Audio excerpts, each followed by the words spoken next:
Sodomy, fellatio,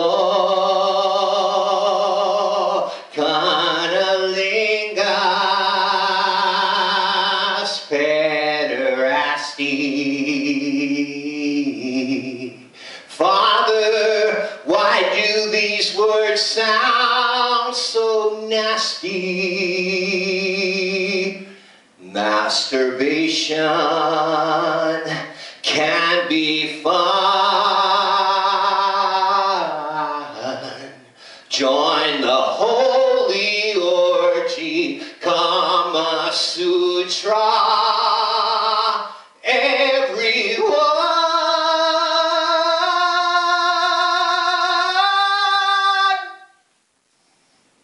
In 1968, when that song was first performed on Broadway in the play Hair, there was a shitstorm.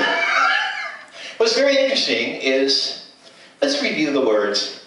Sodomy, apparently the act of anal intercourse.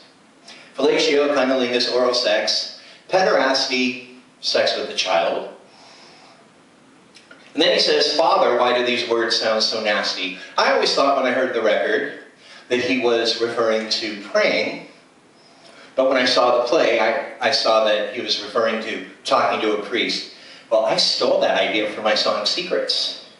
That and California Dreamin' gave me the ideas for having the song take place in the church. And he says, Father, why do these words sound so nasty? Masturbation can be fun. Who would argue that? And join the holy orgy, Kama Sutra, everyone. I'm really not going to explain that. But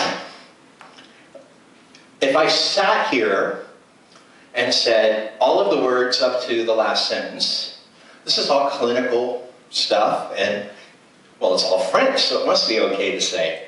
And there's orgies in the Bible, and Kama Sutra is a weird religious sexual practice that came from India. And so I did explain it. And this is all stuff that we throw around all the time in various forms. Not necessarily in church, but pretty much sometimes at church. But we sure like to throw around the term sodomite. I hear that a lot in the churches. I hear a lot about sodomy in the churches. And guess where that comes from? It comes from the Word of God. Well, not exactly. Not exactly. Well, you can find the word sodomy in the Bible. That's right. In English. Can you find it in Greek? Can you find it in Hebrew? Show it to me. I doubly dare you. Actually, in the olden days, the Sodomites came from a place called Sodom. Just like the Israelites came from a place called Israel. And much like the word Christian, which is a negative term for people who followed Christ back in the day, we have adopted the word sodomite for a particular group of people that we are going to find out about tonight. What are the odds that I have a sermon called Sodomy and I actually had a song called Sodomy to go with it? Well, in Genesis chapter 18, it says, when the men got up to leave, they looked down towards Sodom, and Abraham walked along with them to see them on their way. Then the Lord said, shall I hide from Abraham what I'm about to do? Abraham will surely become great and powerful, and all nations on earth will be blessed through him. But I have chosen him so that he will direct his children and his household after him to keep the way of the Lord by doing what is right and just. So the Lord will bring about for Abraham what he has promised him. And the Lord said, the outcry against Sodom and Gomorrah. May I point out that Gomorrah was just as bad? But we don't have Gomorrah. You know, we just really latch on to things. We really need to think about the origin of words. Did you know that the word sadism comes from the person Marquis de Sade? Walk down the street and say, do you know who the Marquis de Sade was?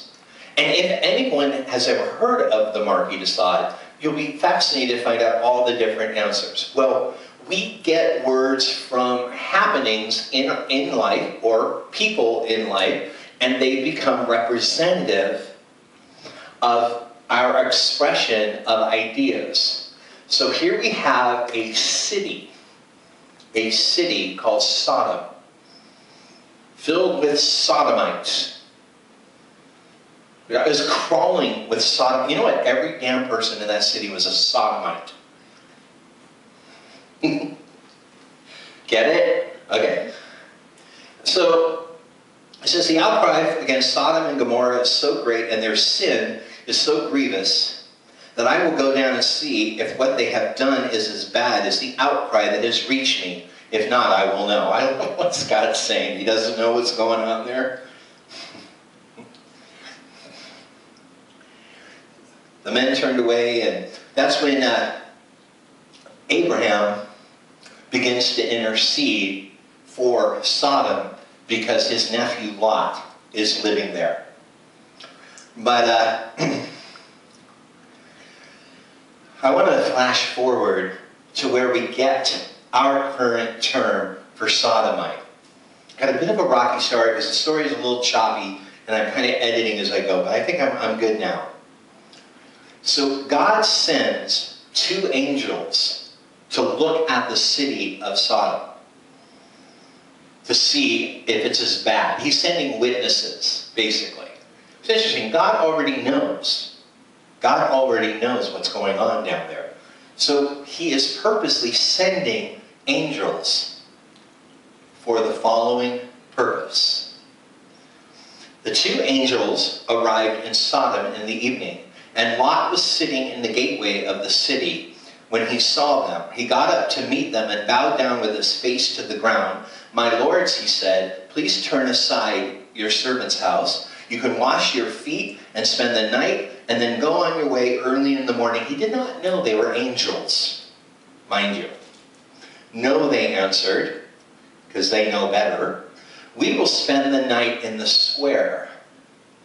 But Lot insisted so strongly that they did go with him and entered his house. He prepared a meal for them, baking bread without yeast, and they ate. Before they had gone to bed, all the men from every part of the city of Sodom, both young and old, surrounded the house. Bring them out to us. They said to Lot, where are the men who came to you tonight? Bring them out to us so we can have sex with them.